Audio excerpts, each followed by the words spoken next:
Nous allons commencer ce conseil municipal. Donc, je vais commencer par les pouvoirs. Donc, Christian Fourmont donne pouvoir à Eliane. Laurent Bochet donne pouvoir à Annie Rétif. Christelle Tourtelier donne pouvoir à Daniel Deville. Olivier Durand donne pouvoir à Pablo Diaz, qui va arriver sans doute.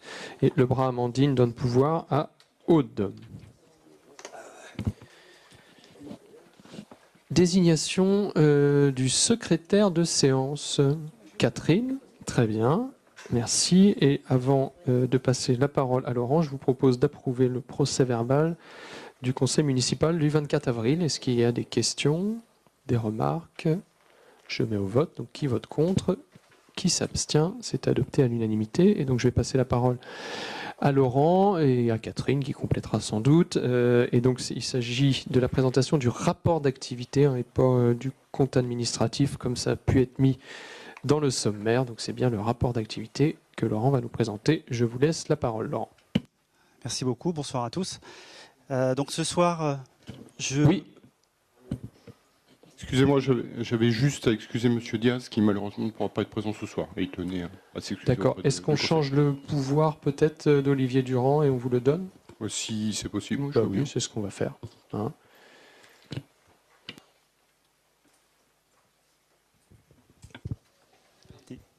Donc, bonsoir à tous. Merci de me permettre de venir vous présenter sur quelques minutes toute une action déployée au niveau du CCAS. Et donc voilà, en grand résumé, après être revenu sur quelques propos introductifs, on va balayer quelques données chiffrées concernant le CCAS, mais s'intéresser davantage à tout ce qui concerne les réalisations significatives qui ont pu être menées sur l'exercice 2018 et se projeter bien évidemment sur 2019 puisqu'on y est en ce moment et avoir quelques éléments de conclusion et de remerciements.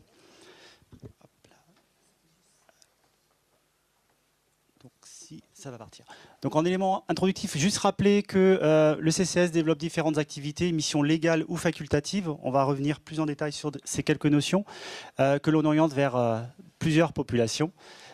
Que le CCAS est administré par un conseil d'administration qui a la particularité d'être à la fois une émanation du conseil municipal, puisque parmi vous, certains sont présents au conseil d'administration, et également des membres de la société civile, qui permet de donner une pluralité de visions au niveau de cette instance, qui est composée de 17 membres et qui est présidée par monsieur le maire.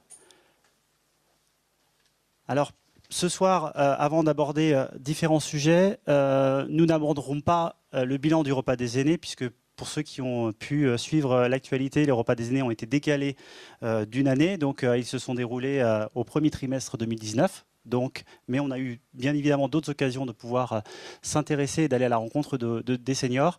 Nous n'aborderons pas non plus de très gros chiffres par rapport aux différentes actions. Un seul que je vais vous citer dans un premier temps, c'est les dépenses de fonctionnement totales du CCAS qui s'établissent à 191 487 € exactement.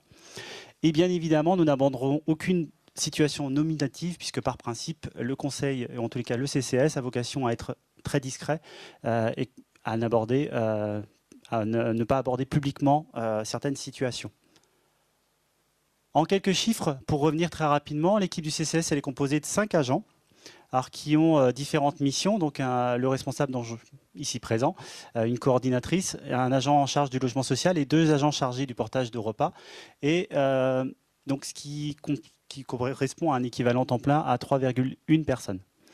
Mais l'action du CCS, elle est aussi réalisée par l'intermédiaire de plusieurs bénévoles qui sont impliqués dans la réussite des différentes actions, à la fois pour ce qui concerne les animations de Bel Air, les visites à domicile, le chauffeur de navette, toutes ces actions, on va pouvoir les déployer dans la continuité. Alors, pour revenir sur quelques données en termes de budget, juste vous montrer en termes de dépenses de fonctionnement, les charges de personnel vont représenter 57%, c'est l'équivalent de 126 000 € environ. La deuxième grosse dépense va concerner l'activité de portage de repas. et ensuite un certain nombre de dépenses qui vont concerner les différentes actions. Le CCAS instruit toutes les demandes de subvention des différentes associations, qui correspond à 6% de son budget. En recettes de fonctionnement, pour ce qui concerne la participation concrète financière de la commune, il convient d'ajouter donc la subvention communale qui s'est établie en 2018 à 90 000 € et auquel on ajoute aussi le volet mise à disposition de personnel, puisque dans le personnel du CCAS, certains agents effectuent des missions pour la collectivité, notamment l'accueil de la maison pour tous. Et en autres recettes significatives, donc le portage de repas, il y a des facturations donc, qui génèrent des prestations et également un certain nombre de recettes, alors qu'il faut aujourd'hui clairement aller chercher à l'extérieur auprès de financeurs. Donc voilà, ça nécessite un gros travail d'élaboration de dossiers et de suivi des différentes actions qu'on peut mener. Mais ce soir, avec Mme Leclerc, l'idée c'était vraiment de pouvoir revenir sur les différentes actions qui ont animé le CCAS, donc le Centre communal d'action sociale, avec un gros volet lié aux actions facultatives, donc qui vont vous être détaillées, et bien évidemment préciser et essayer de justifier que le CCAS aujourd'hui est un véritable créateur de liens sociaux vers la population et entre les différents acteurs qui œuvrent au niveau de l'action sociale. Alors, une action légale, juste en introduction de cette partie qu'on voulait mettre en avant, c'est le processus de domiciliation. Alors, c'est un processus dont on a un petit peu plus entendu parler avec les différents événements, puisque c'est une disposition qui est permise, donc qui est obligatoire pour tous les CCAS, de pouvoir permettre la domiciliation d'une personne qui se retrouve sans domicile stable et qui a un lien avec la commune. Cette disposition permet effectivement d'ouvrir des droits sociaux, ne serait-ce que de pouvoir ouvrir un compte et également de bénéficier de certaines prestations. Donc ça concerne une vingtaine de personnes chaque année sur la commune de Châteaubourg, avec nécessité pour ces personnes de venir récupérer son courrier pour pouvoir continuer à bénéficier de ce service-là. Un des volets historiques au niveau des actions significatives, c'est le volet qui concerne les aides financières, avec sur l'année 2018 un travail qui a été mené à l'échelle du bassin de vie de Châteaubourg, avec plusieurs CCAS, où on a pu essayer de poser davantage les choses et de rendre plus lisible auprès des assistantes sociales et des associations caritatives les aides qui pouvaient être déployées par le CCAS. Nous avons un exemple pour le CCAS de Châteaubourg. On a on délivre maintenant des bons carburants pour les personnes qui se retrouvent face à des contraintes de mobilité, soit sans le permis, et qui ont effectivement des bas revenus. Ça a été l'occasion aussi de mettre en place et de définir un plafond pour fixer une limite et rappeler à toutes les personnes que l'on peut aider que l'aide financière, c'est vraiment une aide d'urgence et qu'elle n'a pas vocation à s'inscrire dans le temps, mais qu'elle est là vraiment pour couvrir un besoin ponctuel. Et tout ce travail a également permis une meilleure mutualisation des aides qu'on peut allouer au sein de nos différentes instances. Et je vous donne juste un petit exemple, après un petit calcul, c'est que le montant moyen alloué en bons alimentaires est de presque 29 €. Alors il est en légère baisse par rapport aux années précédentes. On a été sur une année 2018 un petit peu moins, on a redistribué un petit peu moins de bons alimentaires notamment, parce que voilà, les années précédentes la demande avait été un petit peu plus forte. Mais c'est aussi lié à notre volonté de pouvoir rééquilibrer nos dépenses et venir vraiment revenir sur la notion d'urgence. Autre action pour laquelle le CCAS intervient, ça concerne toutes les instructions de demande de logement social. Alors, on a comptabilisé 36 attributions. Dans ces 36 attributions, donc, il n'y a eu aucun programme neuf livré sur 2018. Les livraisons ont été effectives là sur début 2019. Ça a concerné donc le traitement de 196 dossiers et 95 qui ont été concrètement traités par le service logement avec plusieurs rendez-vous, puisque le dépôt d'un dossier de demande de logement social nécessite souvent plusieurs rendez-vous. Et pour participer ponctuellement à certaines commissions de bailleurs sociaux, les dossiers doivent être traités avec beaucoup de rigueur, parce qu'ils vont vraiment rechercher les bonnes informations par rapport aux futurs locataires qu'ils vont accueillir. Et je profite de cette présentation pour rappeler que donc, au 1er janvier 2018, il y a 327 logements sociaux sur la commune, ce qui représente un taux de 13,67%. Mais en conclusion, par rapport à cette diapo, c'est vraiment rappeler que l'instruction d'une demande de logement social, c'est l'occasion d'entrer en contact avec des futurs Castelbourgeois. Et c'est vrai qu'on en profite aussi pour essayer de pas simplement parler du logement social, mais on en profite aussi pour parler de la commune et des différents services qu'ils pourront y trouver dès lors qu'ils auront eu une proposition effective et qu'ils auront intégré un logement. Autre aide et autre action menée au niveau du CCAS concerne les logements d'urgence. Rappelez qu'il en existe 2 sur la commune, qui sont situés en centre-ville et qui ont permis d'accueillir et de mettre à l'abri 10 familles sur l'année 2018. Ces familles sont souvent connues par l'intermédiaire des assistantes sociales et de l'intervenante sociale en gendarmerie, professionnelle avec qui on travaille très régulièrement dès lors qu'il y a nécessité de se mettre à l'abri. Alors ces logements ont aussi vocation à pouvoir pallier un besoin dès lors qu'il peut y avoir un sinistre sur la commune et de pouvoir héberger cette famille. En termes de chiffres, de données chiffrées, la durée moyenne est de 2 mois et concrètement, la plus courte durée a été de 4 jours et la plus longue 101 jours. Au-delà de 3 mois, concrètement, on considère que là, la situation, malheureusement, va être...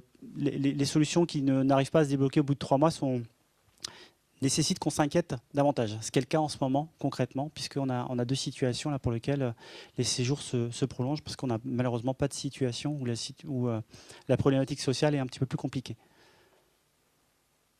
Autre action en lien avec l'habitat, la gestion du terrain d'accueil des gens du voyage. Rappelez que c'est une compétence de Vitry Communauté, qui a 4 aires d'accueil sur le territoire de Vitry Communauté. Châteaubourg, il y a 5 emplacements qui peuvent accueillir une dizaine de caravanes. L'action du CCAS se retrouve à la fois sur le volet gestion et projet social, puisque donc, on assure l'établissement des factures et la perception des recettes pour le compte de Vitry Communauté. Et pour cela, on intervient aussi en lien avec la Maison du Logement, le service d'AGV 35, donc, qui est un groupement d'intérêt public sur la problématique, sur l'accueil des gens du voyage, la police municipale et sur tout ce qui est volet entretien et réparation. On travaille bien évidemment avec nos collègues des services techniques de la commune. Autre volet sur lequel l'année 2018 a été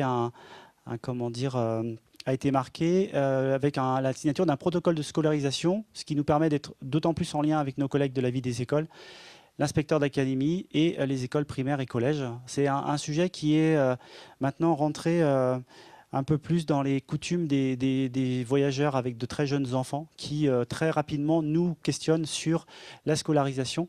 Et c'est vrai qu'on a la chance que ces enfants sont bien intégrés dans les écoles de Châteaubourg jusqu'au collège. En termes de données chiffrées, on a accueilli 77 personnes avec un élément à souligner. Donc, on a eu une modification des groupes familiaux. Alors souvent, voilà, c'est des groupes familiaux qui se déplacent d'aire du voyage en aire du voyage. Et on a eu effectivement cette scolarisation effective des enfants. Et en termes de durée de séjour, voilà, on retrouve principalement... comme son nom l'indique, ce sont des gens du voyage, donc leur durée a vocation à être relativement courte, de 1 à 3 mois, même si voilà, on sent bien qu'elle devient de plus en plus longue. On a des gens qui s'installent et avec qui les relations sont beaucoup plus régulières, et ce qui est intéressant de souligner aussi. Autre action plus à destination des seniors, le portage de repas. Rappelez qu'on est sur un partenariat historique avec l'EHPAD Sainte-Marie, qu'on est sur un menu en liaison chaude qui correspond à celui que vont manger également les résidents. Le CCAS est doté d'un véhicule adapté pour la livraison de ces services. Donc ça correspond à un maximum de 23 repas quotidiens où on livre 6 jours sur 7. Service qui est, alors contrairement aux données de l'année 2018, si on part à l'instant T, c'est un service qui a trouvé son public et qui est très sollicité en ce moment.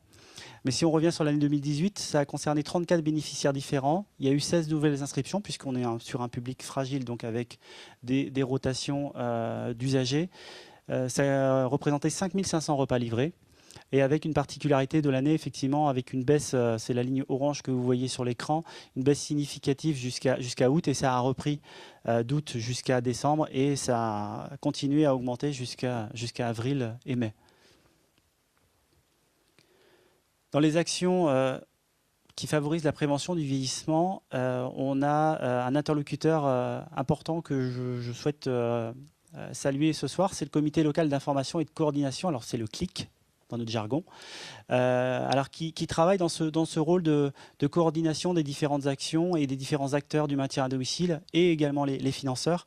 Et il est vrai que sur l'année 2018, on a pu déployer un programme d'atelier sur la prévention qui a été un petit peu plus conséquent. Le rôle du CCAS a été surtout d'apporter sa participation logistique et de proposer en complémentarité d'autres thématiques d'ateliers. Et dans le détail, mais juste pour le citer à titre d'exemple, il y a eu des ateliers de prévention des chutes réalisés en extérieur. Il y a eu une série d'ateliers sur la nutrition, un atelier sur le logement, bien chez soi, où on a parlé des aides financières et l'adaptation du logement. Un atelier également sur l'aide aux aidants. Et donc, de par la multiplicité et la diversité des thématiques, on a pu trouver un public attentif à ce que pouvait proposer le CCAS. Et c'est vrai que régulièrement, il nous a été demandé, mais quand est-ce qu'ont lieu les prochains ? Là aussi, profiter de cette diapo pour signifier l'existence de la conférence des financeurs. C'est aujourd'hui tous les organismes de retraite et conseil départemental qui ont regroupé tous leurs moyens financiers pour pouvoir déployer et financer les différentes actions qui se mettent en œuvre. Et par cet intermédiaire, je pense que nos aînés participent à la ville active et sportive, puisque voilà, ils se sont permis d'utiliser le soccer qui est présent sur le parc Bel-Air.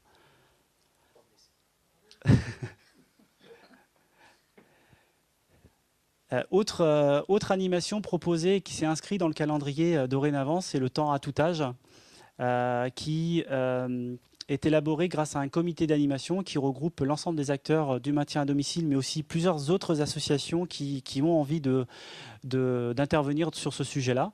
Et il est vrai que l'émulation fait qu'on arrive à chaque fois à avoir un programme renouvelé et diversifié. Alors, il est vrai que l'année précédente avait eu lieu sur un mois. Là, l'événement s'est déroulé sur 2 semaines en octobre, avec une semaine pendant les vacances scolaires et une autre hors vacances scolaires, avec à chaque fois, comme je vous l'indiquais, des différents ateliers d'écriture, ateliers culinaires, des balades, visites d'entreprise, également une séance de cinéma et bien évidemment quelques séances de dégustation, puisqu'on a des seniors très gourmets et gourmands.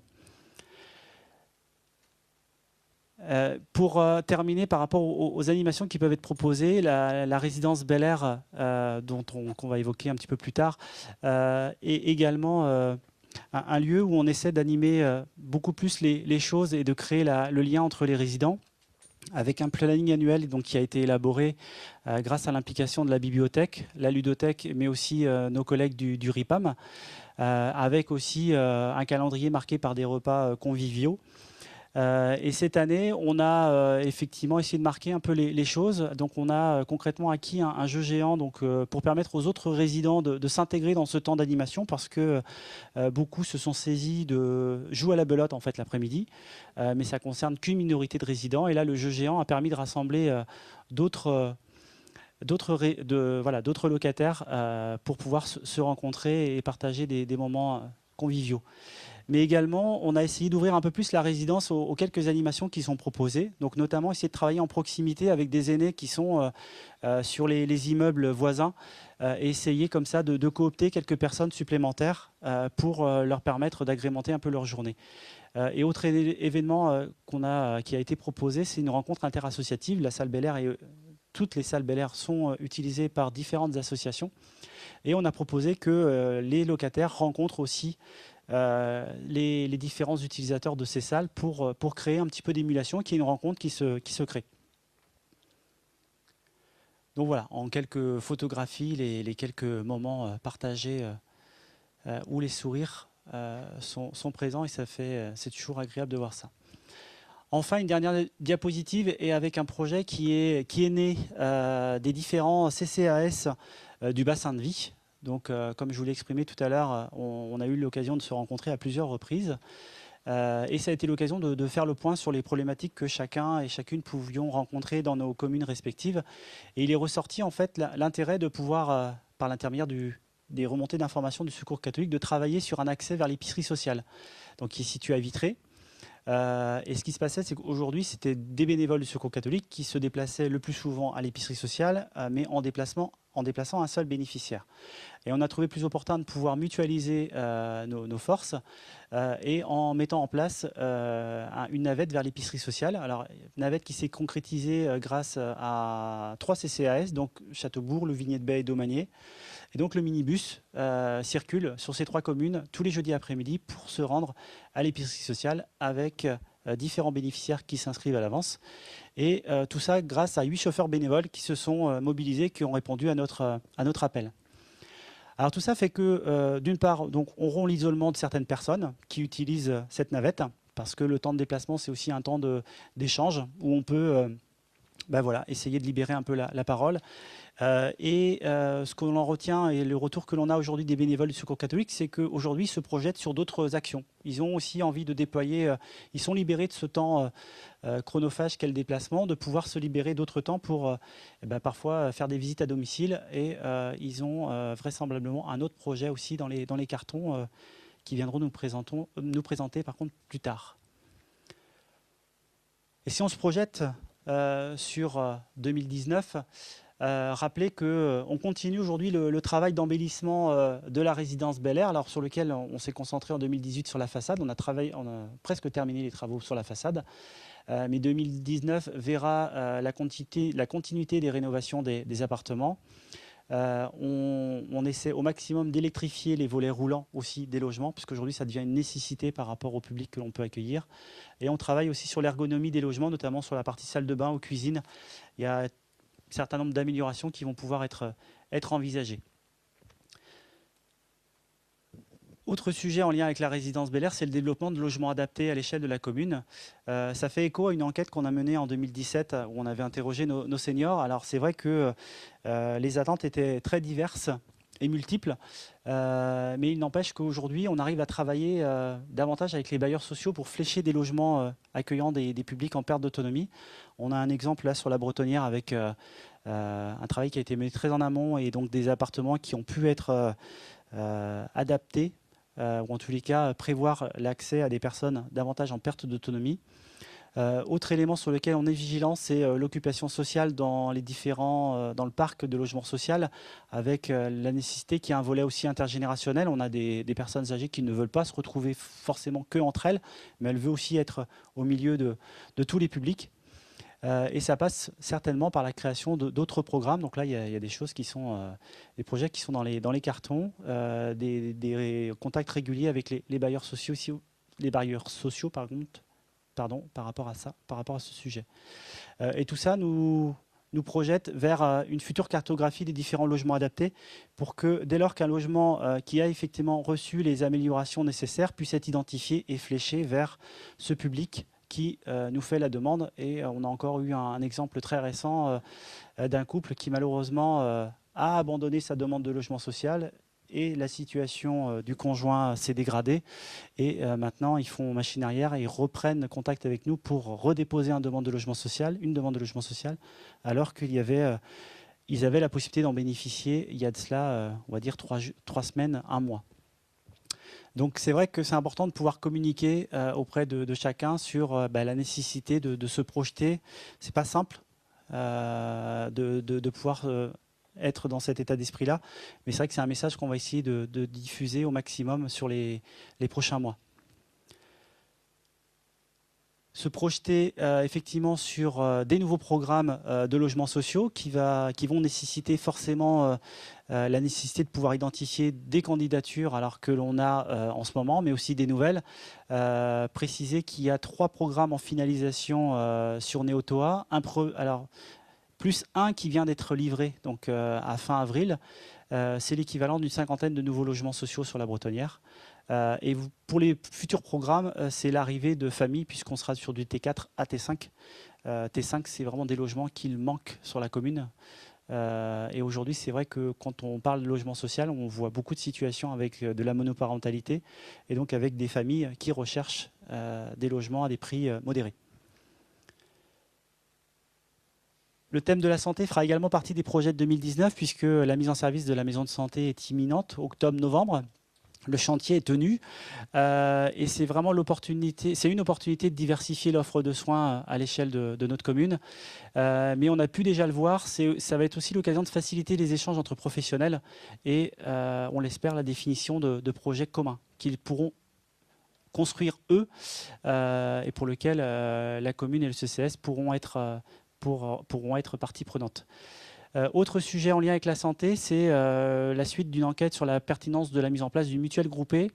Aujourd'hui, le CCS a fait le choix de pouvoir se rapprocher de l'Union départementale des CCAS qui travaille sur ce sujet avec d'autres acteurs et d'autres CCS qui se sont manifestés sur le courant de l'année. Donc là, on espère que les choses vont pouvoir se concrétiser d'ici la fin de l'été pour qu'on arrive à avoir un sujet un petit peu plus construit sur cette thématique. Et enfin, je vais dire au cœur de notre action, la lutte contre l'isolement ne doit surtout pas être oubliée. On a à cœur d'avoir une vigilance régulière sur toutes les situations de fragilité. Et pour cela, c'est vrai que c'est important qu'il y ait un interlocuteur référent qui soit désigné à chaque fois dès lors qu'il y a une situation problématique qui peut apparaître. On a cité un certain nombre d'acteurs dans le cadre de cette présentation. Mais c'est aussi le CCS doit être dans une démarche d'aller vers l'usager. Et d'autant plus être attentif auprès de certains publics que l'on décrit aujourd'hui et que l'on qualifie d'invisibles, à savoir qu'ils ne veulent pas ou ils ne peuvent pas ou ils n'osent pas faire appel. Et c'est vrai que c'est en allant vers eux qu'on peut être amené à pouvoir les rencontrer et à essayer de venir en soutien. Et tous ces éléments peuvent entrer dans une vraie dynamique parce qu'aujourd'hui, on a la chance d'être, en tous les cas, le CCS a la chance d'être situé dans un bâtiment qui s'appelle la Maison pour tous. Et c'est vrai que j'ai voulu juste vous communiquer le témoignage Alors c'est un animateur local d'insertion qui va quitter ses fonctions au niveau de Vitry Communauté, mais qui m'a fait un bilan de ses actions et de ses quelques années passées au sein de la Maison pour tous. Je voudrais juste citer quelques propos, quelques paragraphes du texte qu'il m'a laissé pour que vous puissiez aussi comprendre que la Maison pour tous n'est pas simplement ouverte aux Castelbourgeois, mais qu'elle est aussi utile au plus grand nombre. Donc juste en substance, la présence d'autres partenaires tels que le Point Accueil Emploi, le CCAS ou le RIPAM est non négligeable dans les possibilités d'accompagnement des bénéficiaires du RSA. Cela nous permet de travailler de manière plus fluide et plus réactive les problématiques sociales des personnes.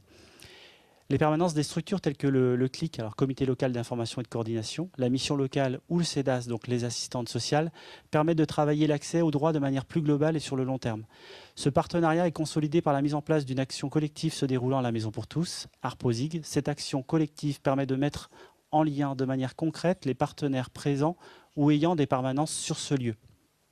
Donc voilà, j'ai trouvé que par cette citation, ça donne du sens. Ce n'est pas moi qui l'ai écrit. On le vit pleinement au quotidien et je trouvais intéressant de pouvoir vous le signaler.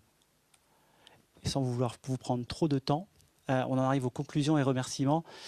Juste préciser, j'espère que vous l'avez compris, que les actions du CCS s'inscrivent vraiment dans une proximité envers les usagers. Que la notion de partenariat elle est extrêmement importante et qu'elle anime notre quotidien de par la diversité des acteurs du territoire et dans une nécessité d'une complémentarité d'intervention. Et que le CCS, il a cette vocation d'être un facilitateur pour les usagers et les partenaires. Il est d'autant plus aujourd'hui par la fracture numérique qui est en train de s'installer et de la nécessité d'être présent et disponible pour ces personnes qui se retrouvent en difficulté. Une notion qui aujourd'hui est en train d'animer un certain nombre de réunions, la notion de premier accueil social inconditionnel qui est portée aujourd'hui par le conseil départemental. Et je pense que le CCAS et la Maison pour tous ont certainement leur place dans cette notion. Et j'espère pouvoir vous en dire un peu plus prochainement. Et place aux remerciements. Moi, je voudrais vraiment remercier, je pense que même Leclerc va s'associer à moi, mais aux administrateurs élus de la société civile, parce qu'on a des réunions qui sont très riches de conseils d'administration, les bénévoles qui s'impliquent dans toutes les associations de la commune, parce que je pense que toutes les associations œuvrent à l'action sociale d'une commune comme celle de Châteaubourg, les partenaires, les services municipaux, et aux usagers, sans qui nos actions ne pourraient pas être possibles et visibles. Et voilà, c'est l'occasion de remercier chacun. Et je crois que j'en ai terminé. Et vous avez peut-être des questions. Alors, je me permets de prendre un peu la parole. Moi, je remercie Laurent pour cette belle présentation et pour tout ce travail mené au fil du temps, et ainsi qu'à toute l'équipe, bien sûr. Donc à tous et effectivement à tous les bénévoles qui nous accompagnent dans ces démarches. Voilà, je voulais vous proposer, avez-vous des questions par rapport, ça a été assez rapide, nous avions un temps à partir. Est-ce qu'il est dans les temps, monsieur le maire? Ouais, très bien, parfait, merci beaucoup. Donc, avez-vous des questions par rapport à tout cela ou sur différents sujets? Il ne faut pas hésiter. Donc, ce rapport d'activité, je pense, nous le tenons à votre disposition. Vous nous direz si vous le voulez, ou par informatique ou courrier, tout simplement. Voilà. C'est tout ce que je voulais ajouter. Alors moi, je vais compléter un peu, si tu permets, Catherine. Déjà, remercier en effet Laurent, toute son équipe, tous les bénévoles du CCAS, tous les administrateurs. Et j'en oublie sans doute. Aussi dire que 90% peut-être des actions qui sont liées au social ne passent pas dans ce conseil municipal. Parce que c'est très souvent des décisions qu'il faut prendre rapidement, qui se tranchent entre souvent Laurent, Catherine, moi.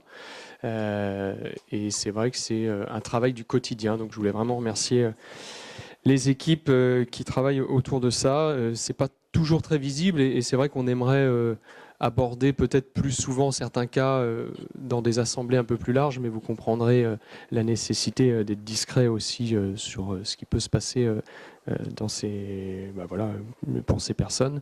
Mais on est face à des changements qui sont profonds, en tout cas pour la ville de Châteaubourg. La ville de Châteaubourg grandit.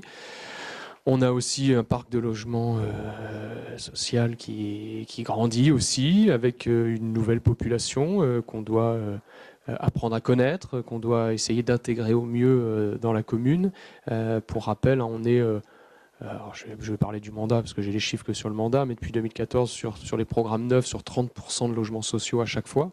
Donc sur la dernière tranche de la Bretonnière, c'est 30% de logements sociaux. Donc ça veut dire que on accueille, Laurent en a parlé, c'est 50 logements sociaux qui vont sortir. Donc c'est des familles, c'est des enfants qui sont pas forcément de la région, qui n'ont pas forcément d'attache dans la région, qui n'ont pas toujours aussi les moyens de garde ou les familles à côté. Donc qui ont besoin aussi de nouveaux services, d'accompagnement. Donc c'est vrai que c'est... Voilà. On voit qu'on est en train de changer de dimension. On avait apporté, je dirais, une première souplesse en retirant la vie associative du périmètre de Laurent pour lui donner plus de temps pour travailler sur l'action sociale. Mais on voit sans doute qu'on arrive là à nos limites en termes d'effectifs. Donc il faudra qu'on se pose des questions en termes d'organisation et d'effectifs pour accompagner ces changements. On a, à mon sens, 2 enjeux majeurs dans les années qui viennent. Le premier, Laurent en a parlé, c'est le vieillissement de la population. Donc on doit réfléchir au logement, comment adapter les logements. On sait qu'il n'y aura pas forcément beaucoup plus de place dans les maisons de retraite, dans les EHPAD. Donc on doit avoir des logements intermédiaires.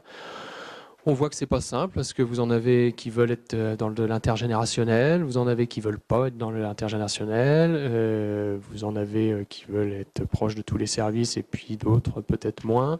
Donc voilà, on est sur parfois des couples, parfois pas, parfois des personnes seules, isolées. Donc on a toute une offre qu'il va falloir diversifier et on a commencé à le faire. Il y a plusieurs réflexions. Il y a des réflexions sur le terrain derrière la maison de retraite, il y a des réflexions au-dessus de la maison de santé, des réflexions d'agrandissement de la résidence Bel Air. C'est des projets qui sont un peu longs, il ne faut pas se tromper non plus. Donc il faut bien qu'on réfléchisse, qu'on monte le bon cahier des charges à chaque fois, qu'on travaille dans la concertation et qu'on ait des logements qui puissent être évolutifs puisqu'on voit que tout ça, ça bouge beaucoup. Laurent, vous avez parlé du numérique aussi. On rencontre de plus en plus de seniors qui sont en difficulté face à la dématérialisation totale de l'administration notamment. Donc il va aussi falloir se poser les bonnes questions sur l'accompagnement de tout ça. Et puis la santé, puisque forcément, qui dit vieillissement, dit aussi être confronté parfois à quelques problèmes de santé. Et donc forcément, il faut aussi qu'on accompagne tout ça, les réflexions sur la télémédecine pour éviter les déplacements sur Rennes et en milieu hospitalier. Donc tous ces sujets sont ouverts, sont en cours. C'est vrai qu'on n'en parle pas souvent ici. Ça se discute pour l'instant souvent avec les différents partenaires. Mais on essaiera de vous tenir informés de tout ça. Et le deuxième enjeu pour moi, important dans les années qui viennent, c'est les jeunes en difficulté notamment. On voit qu'on a des jeunes qui sont un peu livrés à eux-mêmes parfois. qui nous pose quelques petits soucis. Les beaux jours arrivent et on voit le retour des dégradations dans la ville. Voilà, on a parfois des parents qui sont absents, qui ne savent plus quoi faire.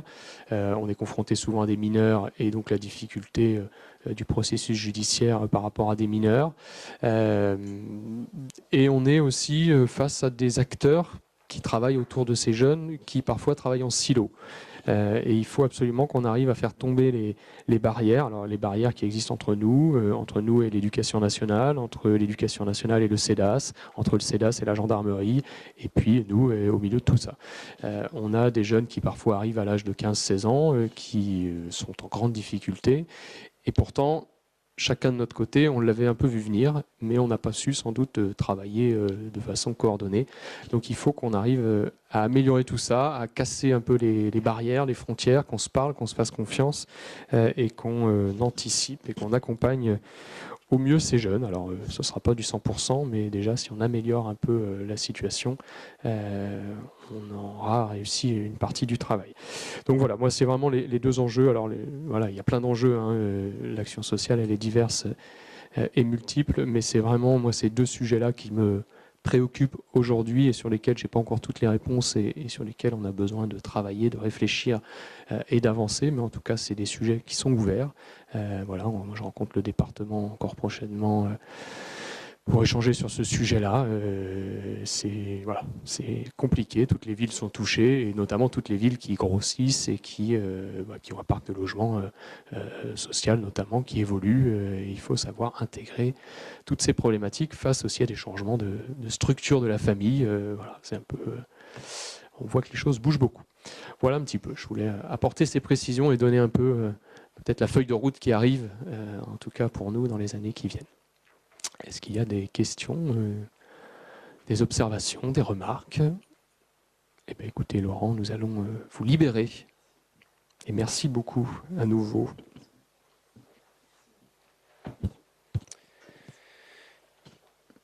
Et donc, nous continuons. Et donc, nous allons passer à la délibération, à la première délibération 94. Je passe la parole à Arnaud Dupuis. Oui, alors on va sur l'ancien site de Thalès. Alors si vous le voulez bien, on a déjà vu un certain nombre de fois ce type de délibération, donc j'irai à l'essentiel, sauf si quelqu'un est contre. Donc je vais à l'essentiel. La commune de Châteaubourg a trouvé acquéreur en fait par la société Bretagne Télécom pour procéder au rachat d'une emprise foncière que l'on voit donc qui est le parking non bâti d'environ 3757 mètres carrés, cadastré ZB 534P, qui a été acquis jusqu'à présent par l'EPF Bretagne. La société Bretagne Télécom est déjà implantée juste à côté. Voilà, si on voit le plan là, voilà, la société Bretagne Télécom est là et la section qui est en cours d'acquisition est celle-ci, qui est donc juste collée à Bretagne Télécom. Donc la société Bretagne Télécom déjà implantée sur le site présente un besoin en parking qui nécessite l'achat d'un foncier supplémentaire. La commune émet le souhait que l'établissement public foncier de Bretagne cède à l'acquéreur les emprises donc ZB 534P d'environ 3757 mètres carrés. Considérant que la commune souhaite pérenniser l'activité de Bretagne Télécom sur ce site, considérant également que cela convient à l'établissement public foncier de Bretagne de revendre à la société Bretagne Télécom une partie du bien en portage indiqué précédemment, considérant que le prix de vente a été conclu sur la base de 35 € hors taxe du mètre carré, soit 131 495 € hors taxe, considérant que ce prix de vente, et ça c'est l'article habituel, est d'ores et déjà inférieur au prix de revient qui sera calculé définitivement à l'issue du projet global selon les modalités définies dans la convention opérationnelle du 9 juin 2011, modifiée par les avenants numéro 1 du 17 février 2017 et numéro 2 du 9 avril 2019, et que la commune devra prendre en charge l'éventuelle différence entre le prix de revient global et le total des prix des différentes reventes d'ici là.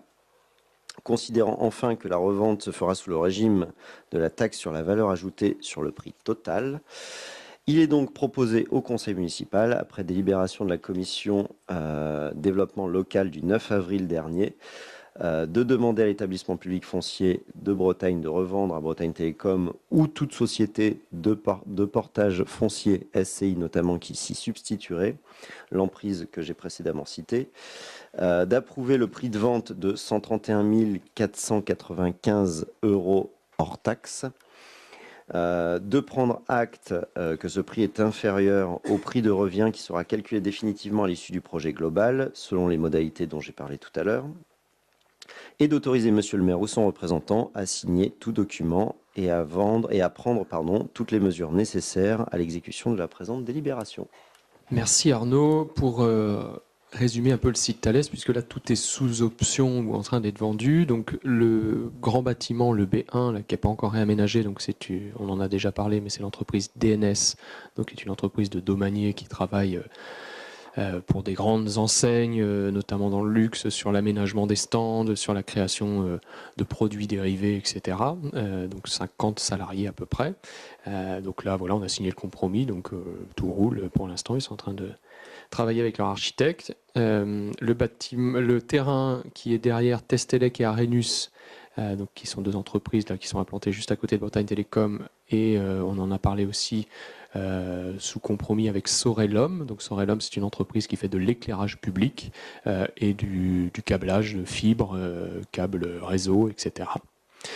Et donc le parking qui restait devant, donc la moitié à Bretagne Télécom pour accompagner le développement de Bretagne Télécom, puisque vous avez peut-être vu dans la presse, mais Bretagne Télécom est en plein développement avec des levées de fonds. Ils sont les premiers dans le Grand Ouest à avoir la possibilité de stocker toutes les données qui sont liées à la santé.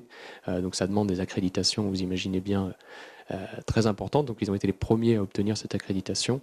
Donc ils vont pouvoir stocker en fait toutes les données liées à la santé, notamment des médecins, des cartes vitales, etc. Donc on voit le potentiel que ça ouvre, et donc ils ont souhaité acquérir une réserve foncière à la fois pour du parking, mais aussi pour envisager demain un développement possible de leur activité. Et puis l'autre moitié du parking est sous option aussi, puisqu'on a un investisseur qui souhaite construire des bureaux et implanter au moins une, mais sans doute deux, peut-être trois sociétés qui tournent autour de l'informatique. Donc on va avoir un beau pôle avec Bretagne Télécom et ses bureaux en façade là, qui vont nous permettre d'avoir de l'emploi tertiaire, de l'emploi qualifié, de l'emploi qui tourne un peu sur les marchés de demain aussi.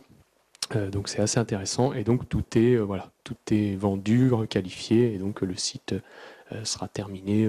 On peut espérer fin 2020 que tous les travaux soient faits et que toutes les entreprises soient implantées. Est-ce qu'il y a des questions? Non, donc je mets au vote la délibération. Qui vote contre? Qui s'abstient? C'est donc adopté à l'unanimité. Merci. Délibération 95. Je passe la parole à Hubert Desblés. Voilà, qui concerne cette délibération, la requalification du centre commercial Bel Air. Donc, et toutefois, effectivement, la validation du projet avec l'avenant numéro 1 qui annule et remplace la délibération numéro 22 du 6 février 2019 qui faisait donc état de cette requalification du centre commercial. Donc pour rappel, et vu les délibérations du 13 septembre 2017 approuvant la désignation du groupement de maîtrise d'œuvre dont le mandataire est l'agence Servicad pour la requalification du centre commercial Bel Air, la délibération du 17 janvier 2018 qui validait la phase avant-projet de requalification des espaces extérieurs du centre commercial Bel Air, la délibération du 4 juillet 2018 qui validait la phase avant-projet de la création des cellules commerciales, et considérant que de nouvelles données techniques, entre autres au travers des études de sol et des études amiantes, et de nouveaux besoins identifiés, tels la collecte des eaux usées de la zone d'activité de la Gaultière. Donc tout ça ont nécessité effectivement la reprise des études pour la création d'un nouveau poste de refoulement et l'intégration de fondations spéciales pour ce qui concerne les cellules commerciales. Donc les nouveaux montants de travaux sont estimés pour ce qui concerne les espaces extérieurs à 600 407 € hors taxe, hors assainissement, 359 032,50 € hors taxe pour le poste de refoulement et 205 200 € pour les cellules commerciales. Considérant donc qu'une mission spécifique doit donc être contractée pour étudier ce nouvel ouvrage en dehors du marché de maîtrise d'œuvre de base, cette mission d'un montant de 9 750 € hors taxe doit donc ressortir du marché initial du projet de requalification du centre commercial Bel Air par un avenant. Le montant des honoraires pour cette nouvelle mission spécifique est de 23 337 € 11 hors taxe. Par conséquent, le montant du projet est recentré sur les espaces extérieurs et les cellules commerciales s'élève donc à 805 607 € hors taxe, donc avec la décomposition qu'on a ci-après. Et considérant donc l'erreur matérielle dans la délibération du 6 février 2019 qui portant sur la rémunération du maître d'œuvre pour la rénovation des façades arrêtée à la phase AVP pour un montant de 4 035,84 € hors taxe, au lieu des 4 300 € hors taxe dans la précédente délibération. Considérant la complexité des études liées aux travaux sur les futures cellules commerciales et la négociation entreprise avec le groupement de maîtrise d'œuvre pour une augmentation des honoraires du cabinet Langiel, considérant que les taux de rémunération de 7,19% pour les espaces extérieurs et 10,51% pour les cellules commerciales, considérant la part cédée par Servicad et Univers au cabinet Langiel à hauteur de 4 450 € hors taxe, portant la rémunération pour les espaces extérieurs à 38 719,26 € hors taxe. Considérant toujours l'augmentation des honoraires acceptés par la commune à hauteur de 3 000 € hors taxe au cabinet Langiel, considérant la nouvelle rémunération du cabinet Langiel pour les cellules commerciales de 29 016,52 € hors taxe. Beaucoup de chiffres. Donc, ce qui nous donne un nouveau montant des honoraires de groupement pour les espaces extérieurs, donc 38 719,26 € hors taxe. Pour les cellules commerciales, 29 016,52 € hors taxe. Et donc, pour la rénovation des façades jusqu'en phase AVP à 4 300 € hors taxe. Donc, considérant également le montant global de rémunération en phase pro à 72 035,78 € hors taxe. Et enfin, donc, le montant de référence du marché de maîtrise d'œuvre de 805 607 € hors taxe. Donc, à l'exception, effectivement, des rénovations de façade.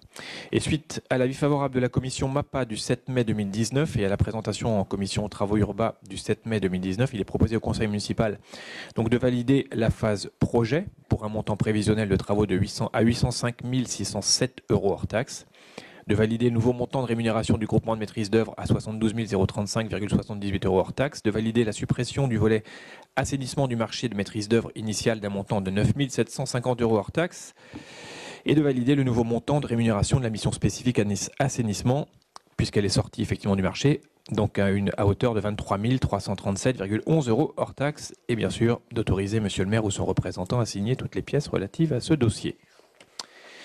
Voilà. Merci Hubert. Est-ce qu'il y a des questions? Je reconnais la complexité de tous ces chiffres, mais bon. Ouais, le fait de sortir effectivement le poste de refoulement du marché. Voilà. Qu'on a mis à part, qui est sur le budget assainissement et qui est beaucoup plus conséquent que ce qui était prévu au début, mais qui est lié au fait qu'on n'a pas envie de recasser la place dans 10 ans, et comme on sait que la zone d'activité de la Goltière et puis les lotissements aussi qui sont au sud de la gare risquent de bouger et de se développer, il fallait anticiper et donc recalibrer le poste de refoulement. Donc c'est ce qui est en train de se faire pour ceux qui passent derrière le centre commercial Bel Air. C'est ce qui est en train d'être creusé en ce moment sur l'arrière, donc où il y avait les toilettes publiques avant. Donc il y a un gros trou. Vous pouvez aller voir, c'est intéressant de voir la profondeur. Et donc voilà. Et c'est aussi pour ça qu'on a fermé la rue de Paris pour passer une canalisation redimensionnée pour justement être relié à ce poste de refoulement.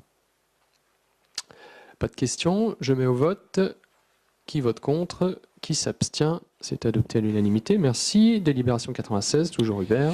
Oui, avec la construction d'une nouvelle gendarmerie et notamment la validation des avenants. Donc, vu la délibération du 4 février 2015 désignant le maître d'œuvre de l'opération construction de gendarmerie à Châteaubourg, zone d'activité La Bourlière, la délibération du 6 juillet 2016 dans laquelle le conseil municipal a validé la phase pro et approuvé l'avenant numéro 1 du marché de maîtrise d'œuvre, la délibération du 8 mars 2017 donc, qui retenait les entreprises pour la réalisation des travaux, vu le montant des travaux initial global de 2 014 909,12 € hors taxe, vu la délibération numéro 80 du 24 avril 2019, autorisant donc des avenants pour un nouveau montant global des travaux de 2 066 935,89 €, considérant les besoins de travaux supplémentaires, donc qui sont liés effectivement, on en parlait en commission, à l'accès au siphon des baignoires sans démontage des meubles vasques, à la mise en place de sous-comptage d'eau potable pour chaque logement.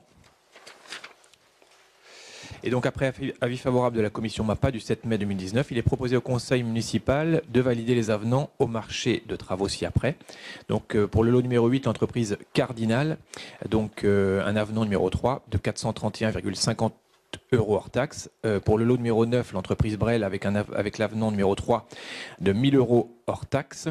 Et pour le lot numéro 12, il s'agit de l'entreprise Massé Froger, un avenant numéro 3 de 1 120,31 € hors taxe et de prolongation de délai, faisant passer le marché, donc pour ce qui concerne ce lot numéro 12, de 193 118,67 € hors taxe à 194 238,98 € hors taxe. Le nouveau montant global des travaux donc, est de 2 069 487,70 € hors taxe, soit un écart de 2,71% par rapport au montant initial.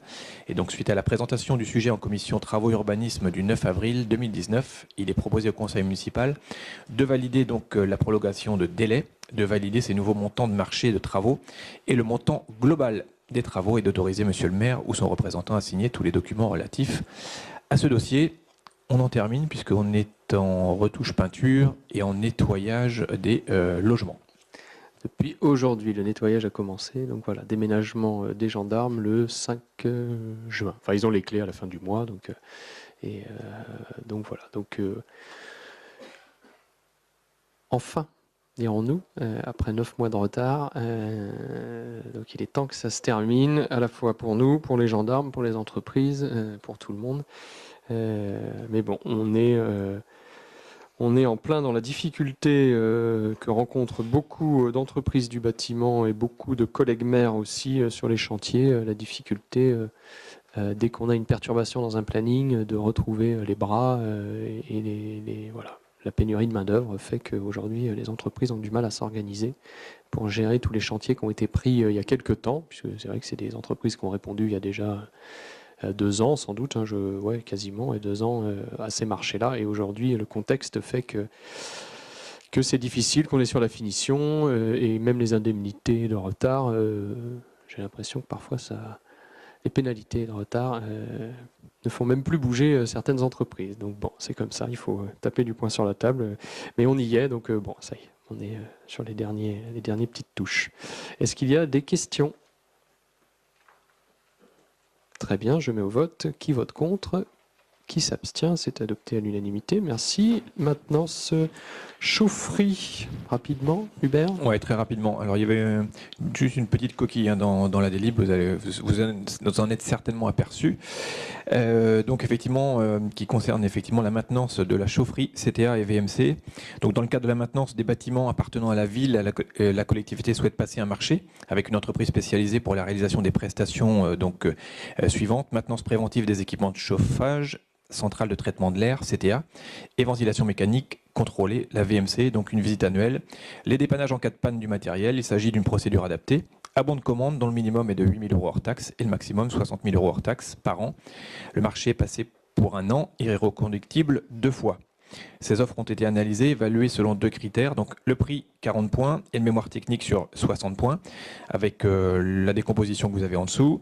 La commission MAPA du 7 mai 2019 a procédé à l'examen des différents plis, et selon les critères établis pour cette consultation, c'est l'entreprise NJ Home Service qui est la mieux disante. Il est donc proposé au conseil municipal, après avis favorable de la commission MAPA du 7 mai 2019 et de la commission Travaux Urbanisme du 7 mai 2019, de valider donc l'analyse des offres pour retenir l'entreprise NJ Home Service pour un montant minimum de 8 000 € hors taxe et maximum de 60 000 € hors taxe, et d'autoriser monsieur le maire ou son représentant à signer toutes les pièces relatives à ce marché.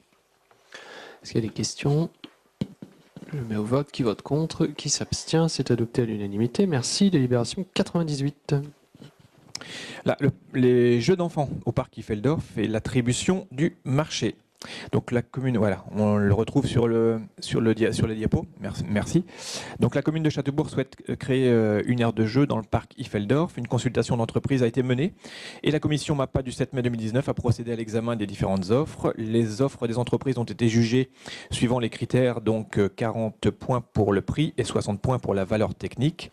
Et suite à la présentation du sujet en commission MAPA et en commission travaux urbanisme du 7 mai 2019, il est proposé au conseil municipal de valider l'analyse des offres pour retenir l'entreprise Compan pour un montant de 57 849,20 € hors taxe, d'autoriser monsieur le maire ou son représentant à signer toutes les pièces relatives à ce dossier. Oui, ce sera ça.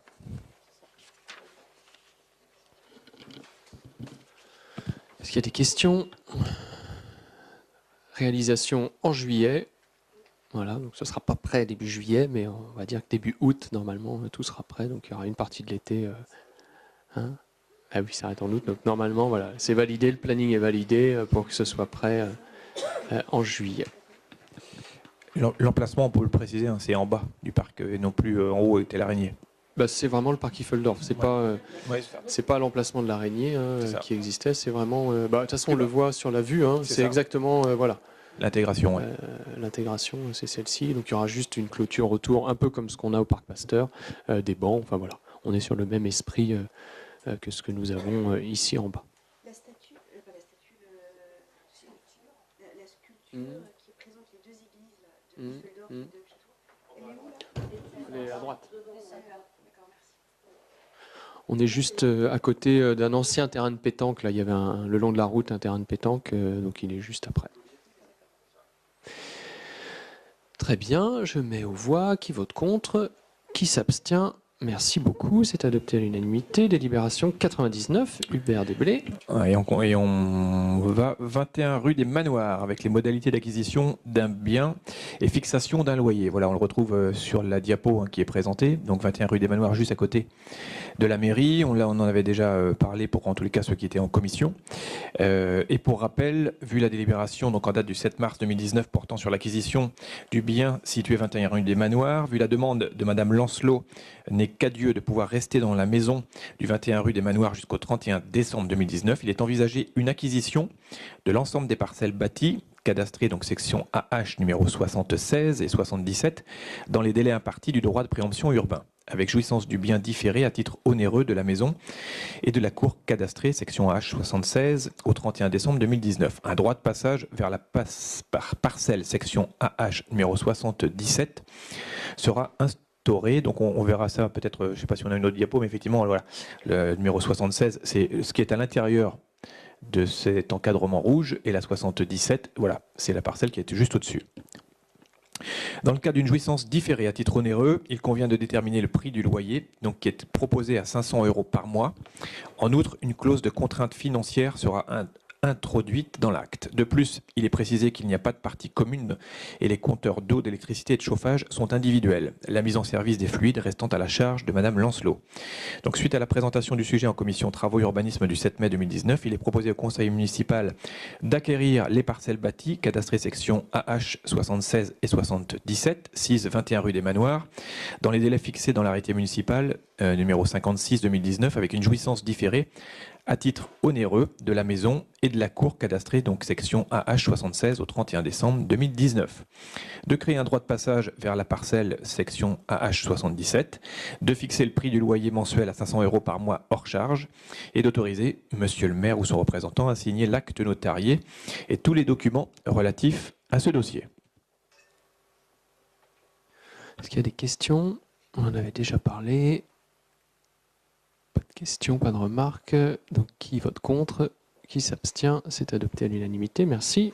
Délibération numéro 100. Voilà, on va un peu plus à l'est dans la commune puisqu'on se retrouve rue Frédéric Chopin, rue du Plessis-Saint-Melaine. Donc avec l'adjudication d'un lot qui est composé de deux biens. Je pense qu'on pourra aussi, on va sans doute les retrouver effectivement sur un visuel.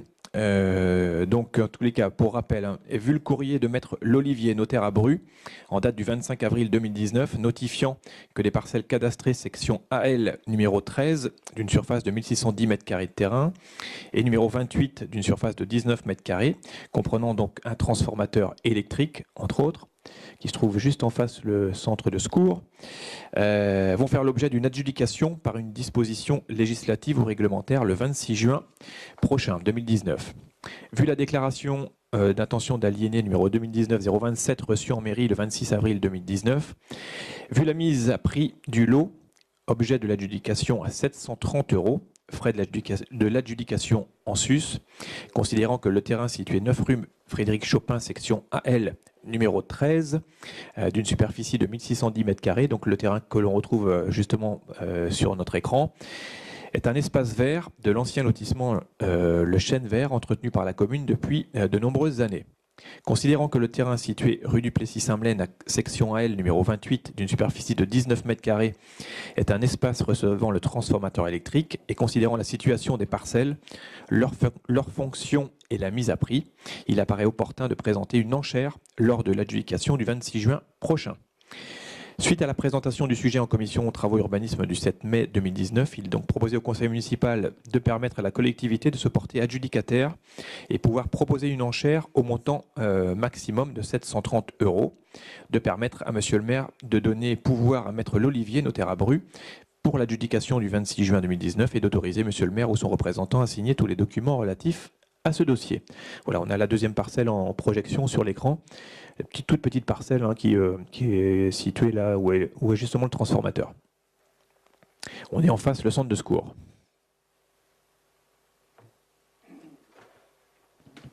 Sujet complexe. Est-ce que quelqu'un veut ajouter quelque chose? Monsieur Guéguin? Oui, monsieur le maire, merci. Une déclaration de notre liste. Donc, ce qui va suivre, prenez-le comme une contribution. Il ne s'agit bien entendu en aucun cas d'une critique. Monsieur le maire, bien que nous émettions quelques réserves sur la pertinence et l'efficacité de la démarche proposée, nous n'entendons pas entraver cette dernière.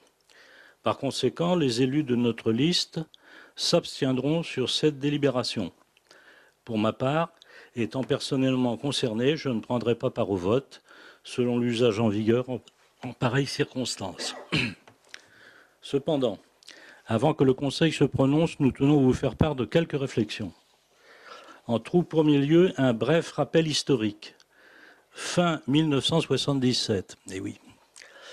Tous les colotis du Chêne Vert, à l'exception de M. Choisy, le lotisseur, ont signé un engagement de cession à la commune du sol de rue inclus dans leur lot, ainsi que les droits indivis leur appartenant sur l'espace vert cadastré sous le numéro 1248. En 1992, M. Choisy refusant toujours de rétrocéder le lot constituant cet espace vert, l'acte notarié de cession a porté sur les seules rues du fait de l'état des chaussées et l'urgence des travaux à conduire sur les dites rues. Puis, la commune a procédé à la réfection de l'entretien des voies, y compris celles jouxtant l'espace vert, pourtant non remis. Concernant ce dernier, les riverains, dans un premier temps, la commune à la suite, ont assuré totalement son entretien durant toutes ces années, palliant ainsi la défaillance du lotisseur. Aujourd'hui, la succession de M. Choisy entend vendre ce lot, décision qui est à l'origine de la présente délibération. Nous contestons cette demande pour les raisons suivantes. À notre connaissance, le lot cadastré sous le numéro 1248 n'a jamais fait l'objet d'une quelconque mutation par désaffectation ou déclassement. Il s'agit toujours par conséquent de l'espace vert du lotissement. Or, le Code de l'urbanisme définit un espace vert comme étant un bien commun. De ce fait, un seul copropriétaire ne peut en disposer en vue de lui attribuer une destination autre que celle pour laquelle il a été créé. Ceci est implicitement rappelé dans la loi Allure des 24 et 27 mars 2014 qui dispose que la désaffectation d'un espace commun ne peut s'envisager qu'avec l'accord unanime des colotis. Pour conclure, nous formulons 3 demandes. 1. Que ce dossier accompagné de notre argumentaire soit soumis à l'avocat conseil afin de recueillir son avis ou celui d'un confrère spécialiste de la copropriété. 2. Qu'une réunion d'information destinée aux copropriétaires se tienne à votre initiative le plus rapidement possible afin de calmer la légitime inquiétude des utilisateurs de ce terrain considéré comme un lieu de vie, créant du lien social pour de nombreux castelbourgeois. 3. Que la présente déclaration soit annexée au compte-rendu du Conseil. Merci de ces précisions. En effet, on est sur un dossier dont moi je découvre une partie des éléments, puisque ça remonte à très longtemps. Je n'imaginais pas que cet espace vert ne soit pas public, d'ailleurs, il y a jusqu'à quelques temps, puisqu'on l'entretient depuis des années, donc voilà, mais c'est comme ça. On en découvre tous les jours et on en découvrira encore je pense. Bon, là, tu veux ajouter quelque chose, Hubert? Oui, effectivement, on a creusé un petit peu le sujet, hein, et il est vrai qu'effectivement, entre les projets qui ont été signés par les colotis et l'acte de rétrocession, il y a des phrases qui ont disparu. Donc, et notamment celles qui concernent effectivement la propriété. Donc voilà. Donc, on peut penser que si ce bien est mis en vente, effectivement, le notaire qui met en vente a dû vérifier et s'assurer que celui-ci pouvait être mis en vente. Voilà. Alors voilà, on est sur une interprétation. Maintenant, ce que l'on en a besoin, c'est d'essayer de l'acheter. Enfin, j'espère que ça partira pas sur se positionner, parce qu'autrement, ça va être repris dans un lot qui va être plus global sur d'autres communes. Donc voilà, là, on maîtrisera plus du tout. Et pour un montant de 730 € seulement. Mais je suis d'accord qu'il y a... tout est discutable, tout est attaquable, et je ne sais pas encore comment ce dossier va se terminer, et peut-être qu'il y aura des gens du lotissement qui vont attaquer aussi cette décision. Et bon, voilà. Nous, l'enjeu pour l'instant, c'est de préserver l'espace vert, de le garder, de le récupérer. Et on a une continuité piétonne aussi, qui est un trottoir qui est dessus. Donc voilà, nous, c'est de récupérer ça. Après, s'il y a certains colotis qui attaquent ou autres, pourquoi pas. Je sais que la succession là est très compliquée de ce monsieur. Donc voilà, ça c'est un épiphénomène, mais d'une grosse succession très compliquée. Oui, alors moi j'ai pas connu, hein, mais du coup on m'en a parlé. Hein, je me suis renseigné sur qui était ce monsieur. Voilà, on m'a la terreur. Châteaubourg, il paraît, à une époque, mais bon, voilà, c'est comme ça. En tout cas, à la mairie, il était souvent présent, paraît-il. Mais bon, voilà. Donc, en tout cas, voilà, pour le notaire, c'est un tout petit sujet. Pour nous aussi, pour les colotis, je comprends que c'est un sujet un peu plus important. Donc voilà, s'il faut faire une petite réunion dans le quartier, pourquoi pas, pour expliquer tout ça. Peut-être une fois que ce sera passé, parce qu'on n'est pas à l'abri non plus de d'autres surprises sur ce dossier-là, hein. Rien n'est encore stabilisé dans cette succession, mais pas de souci. Votre texte sera joint au procès verbal, et voilà. Eh bien écoutez, donc Jean-Pierre, oui, excusez-moi, je passe la parole. Oui, monsieur le maire, juste moi je m'associe à la démarche de monsieur Guéguin.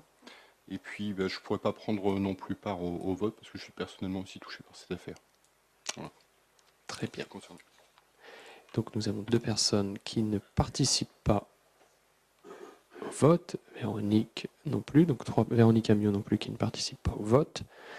Donc 3 personnes qui ne participent pas au vote. Donc je mets au vote. Donc qui s'abstient? Eh bien, non, vous ne participez pas au vote. Ah oui, la procuration. Oh là là, il faut suivre. Là.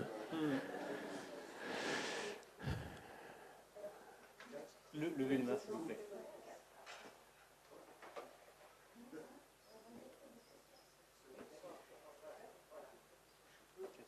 « 4-5, voilà. Et donc, qui vote contre? Donc, les autres votent pour, c'est adopté à la majorité. Et puis, je vous tiendrai informé de la finalité de ce dossier. Délibération 101. Oui, on passe au DIA, donc 2 DIA ce soir. Donc la première, la DIA 2019-024.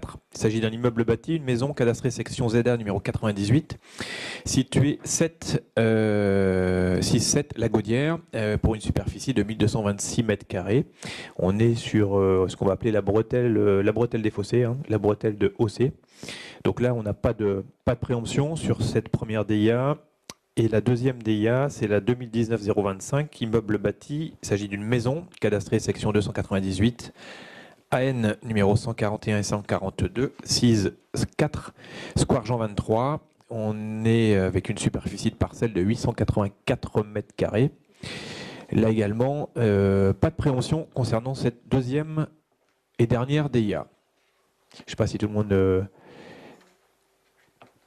situe un petit peu, voilà. On le retrouve effectivement, on est au rond-point rue de Vitry là-bas. Voilà, il y a du terrain. Donc pas de préemption. Non, ça y est, j'ai mon terrain. Délibération 102, je passe la parole à Aude de Lavergne. Oui, merci beaucoup. Alors, première délibération concernant une décision modificative en fonctionnement pour un montant de 17 400 € et en investissement pour un montant de 26 550 €. Chacune des lignes a été présentée en commission ressources le 13 mai. Mais si vous avez des questions, je peux y répondre. Pas de questions. Je mets au vote. Qui vote contre? Qui s'abstient? C'est adopté à l'unanimité. Merci. Délibération 103. Délibération 103 concerne le budget assainissement avec une décision modificative également. Décision modificative à hauteur de 29 000 € pour un transfert de crédit. Voilà. Y a-t-il des questions? Pas de questions. Je mets au vote. Qui vote contre? Qui s'abstient? C'est adopté à l'unanimité. Pour rappel, le budget assainissement sera un budget qui va être transféré à l'agglomération en 2020. Donc après, on n'aura plus de délibération qui concerne ce budget. Délibération numéro 104. Alors, la délibération numéro 104 concerne l'amortissement des immobilisations. Alors, je vais la faire courte. En clair, jusqu'à présent, nous avions des délais pour les immobilisations diverses et variées. Et il en est ressorti que certains biens n'étaient pas amortis à leur juste durée. Donc, il est proposé, et vous avez le document en annexe, d'amortir tous les biens de façon conforme à la M14. Voilà. Y a-t-il des questions? Règle comptable. Pas de questions. Je me vote. Qui vote contre? Qui s'abstient? C'est adopté à l'unanimité. Merci. Admission en non-valeur. Délibération 105. Alors, délibération 105, en effet, admission en non-valeur. Là, c'est le trésorier qui nous demande de présenter un état de produit en non-valeur d'un montant de 363,04 € avec une immense majorité de tickets cantine impayés, des sujets, des personnes qui sont bien connues de nos services sociaux et voilà, pour lesquels les créances sont irrécouvrables puisque ou bien le montant est inférieur au coût de la relance ou bien les personnes sont insolvables. Voilà. Est-ce qu'il y a des questions? Je mets au vote. Qui vote contre? Qui s'abstient? C'est adopté à l'unanimité. Merci. Délibération 106. Daniel Deville. Oui, merci. Alors, versement d'un complément de subvention de fonctionnement 2019 pour l'association Lanousille. Le calcul du montant de subvention de fonctionnement pour l'association Lanousille était de 500 € pour l'année 2019, soit une baisse de 60 € par rapport à 2018. Cette somme a été validée en conseil municipal le 27 mars 2019. Toutefois, le tableau des effectifs de l'association comportait une erreur. Après réclamation de l'association et correction du tableau, le nouveau calcul donnant un montant final de 560 €, soit la même somme qu'en 2018, les 500 € ayant déjà été versés à l'association, la commission vie associative et citoyenneté réunie le 29 mai a validé le versement possible d'un complément de subvention de 60 €. Sous réserve de validation par la commission vie associative et citoyenneté du 21 mai, il est proposé au conseil municipal de voter un complément de subvention de 60 € et d'autoriser monsieur le maire ou son représentant à signer tout document relatif à ce dossier. Est-ce qu'il y a des questions? Des remarques? Je mets au vote. Qui vote contre? Qui s'abstient? C'est adopté à l'unanimité. Merci. Délibération 107. Alors, l'association AG2C. Surtout, la subvention exceptionnelle pour le festival MGAV 4. L'association Atelier G2C organise pour la 4e année consécutive son festival nommé MGAV 4. Il est à noter cette année une réelle montée en puissance du festival qui se déroulera sur 2 jours, le 20 et 21 septembre, sur la zone du Plessis-Beucher. 2000 festivaliers sont attendus. Un camping sera proposé sur place. Un chapiteau de cirque sera monté avec une capacité de 1000 places plus la scène. Le budget prévisionnel de l'édition 2019 est présenté à hauteur de 83 500 €. L'association sollicite une demande de subvention exceptionnelle d'un montant de 10 000 €. La commission de vie associative et citoyenneté réunie le 29 janvier dernier a reçu les coordinateurs du festival et sur présentation du bilan de l'édition 2018 et du projet 2019, a décidé de proposer le versement d'une subvention exceptionnelle d'un montant de 4 000 € afin de soutenir ce projet culturel d'envergure sur la commune. Suite à la présentation du sujet en commission vie associative et citoyenneté du 29 janvier 2019, il est proposé au conseil municipal de voter pour l'association AG2C une subvention exceptionnelle d'un montant de 4 000 € dans le cadre de l'organisation du festival MGAV. Est-ce qu'il y a des questions? Alors juste l'année dernière, c'était 3500, je crois, c'est ça? 3500. Les années précédentes. Non, 2500, pardon. 2500. 2500. Plus la salle. Plus la salle. Donc je passe la parole à Aude. Plus les agents. Merci beaucoup. Alors je porte un pouvoir, donc je me permets de prendre la part, enfin de rapporter le point de vue de la personne. Elle regrette qu'il n'y ait pas de plan de financement pluriannuel affiché. Elle considère que la montée en puissance de toute association doit être progressive et non pas exceptionnelle comme là. Et enfin, elle note que la clé des champs, qui devait être, comment dirais-je, interrompue, le prêt de la clé des champs, en fait, est maintenu, ce qui porte la participation de la commune encore plus haut. Voilà. En effet, parce que la clé des champs servira de backstage, enfin voilà, qui permettra d'avoir un lieu de repli pour les artistes et les techniciens, mais ne servira plus au festival en lui-même, mais servira de base arrière, on va dire ça comme ça. Mais en effet, elle ne pourra pas être louée ce week-end-là, donc il y a un manque à gagner pour la commune qui gonfle, on va dire, la subvention.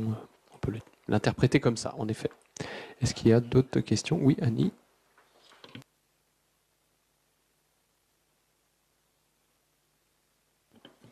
C'est juste une information. Pourquoi ce projet est porté par la commune et non Vitré Communauté? Vitré Communauté ne subventionne pas les différents festivals de jeunes. Par exemple, donc Gigifest est subventionné par Vitréville. Move Up Argentré-du-Plessis est subventionné par Argentré-du-Plessis. Il y en a un festival à Drouge qui est subventionné par la commune de Drouge. Voilà, les festivals, hormis Désarticulés et les Fanfarfelus, qui sont dans les statuts de Vitré Communauté, c'est les deux seuls festivals qui, je dirais, sont sont subventionnés par Vitré Communauté. Les autres événements, et il y en a beaucoup sur le territoire, sont à chaque fois portés par les communes, et Vitré Communauté se refuse à mettre le doigt dans l'engrenage, puisqu'après, ça veut dire qu'il faut déterminer des critères, etc. Et c'est très compliqué. Voilà, donc ça revient vraiment aux communes. Merci.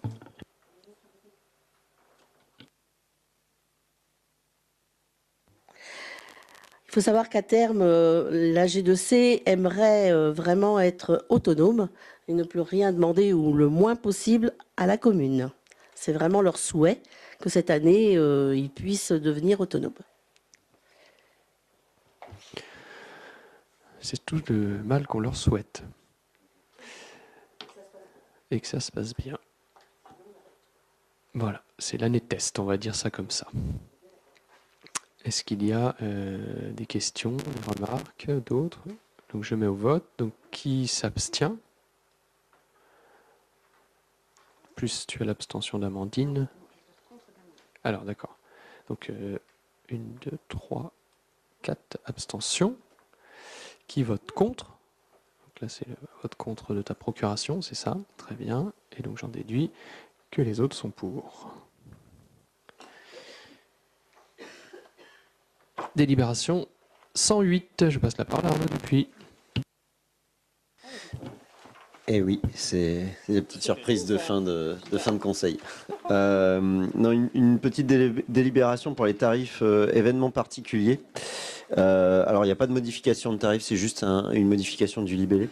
Les tarifs municipaux applicables en 2019 ont été votés par le conseil municipal le 19 décembre 2018. Parmi ces tarifs, ceux nommés événements particuliers concernent les gestes Cadeaux, fleurs effectués par la collectivité lors des mariages, naissances, départs, médailles du travail et décès.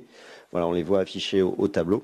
Et en fait, il s'agit de modifier la ligne que l'on voit en rouge ici, donc de ne modifier aucun chiffre, hein, mais de le libeller pour proposer d'être en capacité de faire un don, notamment, à une association, plutôt que d'offrir des fleurs lors d'un décès, par exemple, puisqu'on a eu le cas tout récemment. Voilà. Pas de questions. Je mets au vote qui vote contre, qui s'abstient. C'est adopté à l'unanimité. Merci beaucoup. Et nous en avons terminé avec l'ordre du jour du Conseil municipal. Quelques événements à rappeler pendant que j'y pense. Donc le week-end est chargé à Châteaubourg. À la fois, bien sûr, parce qu'il y a les élections, je vous le rappelle, dimanche. Mais bon, si vous n'êtes pas au courant, ça va commencer à m'inquiéter.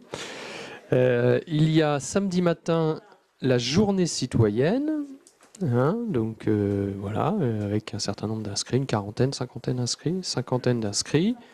Donc voilà, vous verrez quelques gilets jaunes, mais qui ne sont pas forcément les mêmes que ceux qu'on a pu connaître, hein, donc, et beaucoup d'enfants, donc c'est très bien.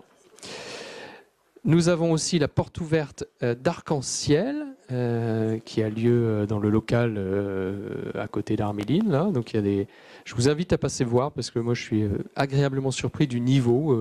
Voilà, chaque année je prends une claque. Donc passez voir vraiment. Et puis là il y a toute une partie sculpture, modelage un peu nouvelle et qui est remarquable. Enfin, le travail est, je trouve, très intéressant. Oui. Et en effet, en plus, ils habillent et ils changent régulièrement leur vitrine, donc ce qui est assez sympa. Et il y a également les plateaux chansons, je crois, hein, c'est ça, voilà, 16h dimanche, hein, donc petit concert de chansons françaises à l'ancien presbytère. C'est dimanche, voilà. Oui. Et le green ball aussi, oh là là, c'est vrai. Donc le handball, c'est du handball sur herbe, ça se passe à côté de la Halle Fayel. Non, mais c'était samedi dernier. Ah non, c'était les chevaux. C'était la randonnée. Oh là là. Je suis perdu là. Il y a trop de trucs. J'en profite d'ailleurs parce que tous ces événements pour remercier les services techniques qui courent partout avec leurs camions, leurs barrières, leur matériel. Voilà, le mois de mai-juin est une période extrêmement chargée pour les services qui font beaucoup de manutention à effectif constant. Hein, donc voilà, c'est compliqué en ce moment, mais il faut que ça passe. Voilà, il y a de plus en plus d'événements qui sont montés et des exigences aussi qui montent. Et Anne me le rappelait tout à l'heure, donc il y a la semaine du tourisme économique qui a lieu du 17 au 22 juin dans différentes entreprises et structures du Pays de Vitré. Donc vous pouvez aller sur le site de l'Office du tourisme pour vous renseigner. Inscrivez-vous pour ceux qui sont intéressés. C'est toujours voilà, des découvertes intéressantes. Donc semaine du tourisme économique. Est-ce que j'oublie des choses ? Il y a la fête des écoles aussi, mais qui va arriver. Oui, mais est-ce que le conseil est en fin juin ? Je pense que la fête des écoles sera avant. Il y a la fête de la musique aussi, 21 juin. Ah oui, d'accord. Bon. Et fête de la musique le 21 juin. La course de vélo le 22 juin avec le feu d'artifice, un DJ, une galette saucisse et tout qui va bien. 21 et 22 juin, donc là, voilà, le gros week-end très chargé. Et la kermesse le 17 juin, en effet. Ben oui, c'est voilà, très chargé. Est-ce qu'il y a d'autres questions, d'autres remarques, d'autres interventions ? Alain Thierry.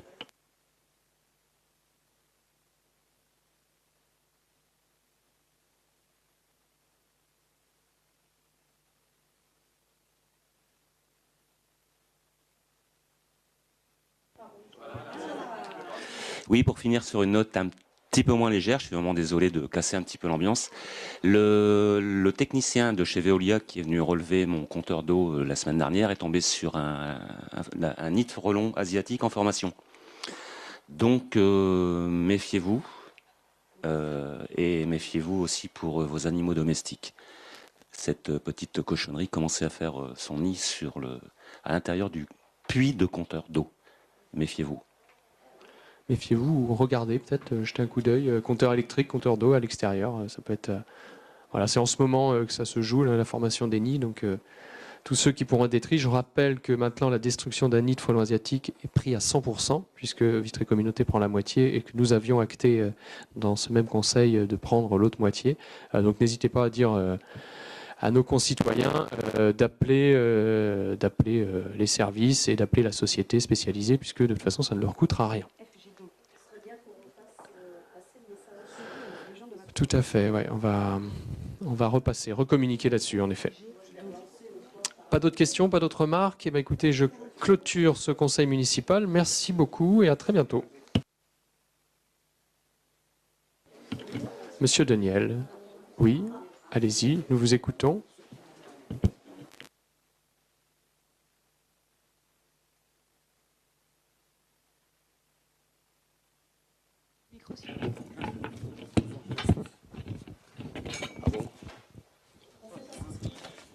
Oui, monsieur le maire, merci de me donner la parole.